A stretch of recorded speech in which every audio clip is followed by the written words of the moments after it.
the KAGI indicator, which is available for various platforms on the TradingFinder website.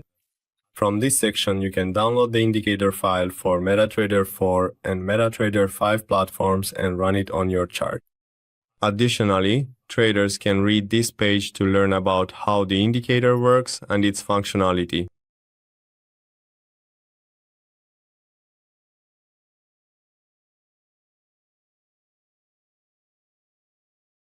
From the Navigator section, select the indicator file and drag it onto the chart to run the indicator.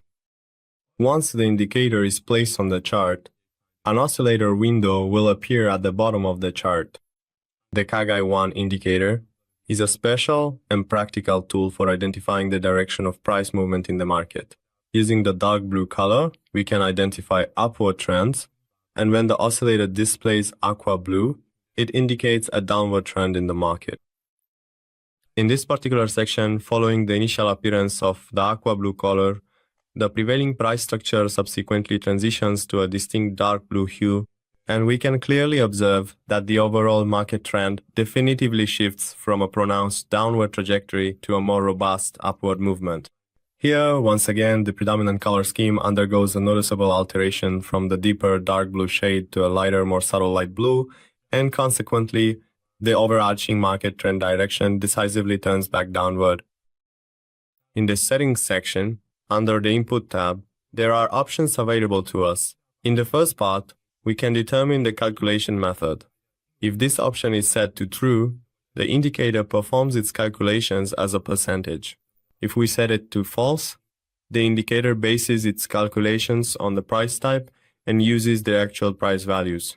In the next option, we can set the delay value, and when we enter a higher value here, the indicator will have more delay in displaying the signals.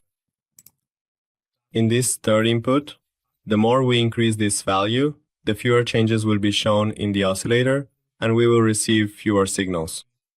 And the lower we set this value, the more signals we will have in the market, and more fluctuations will be displayed in the oscillator. In the next two inputs, we can change the color of the bullish signals and the color of the bearish signals to any color we like.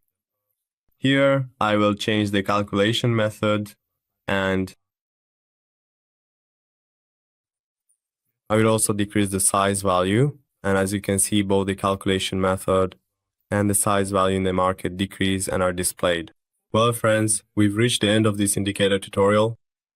We would be truly delighted and immensely grateful if you could take a moment to share your valuable comments and constructive suggestions with us in the dedicated comments section. Your feedback is incredibly important and helps us to continuously improve.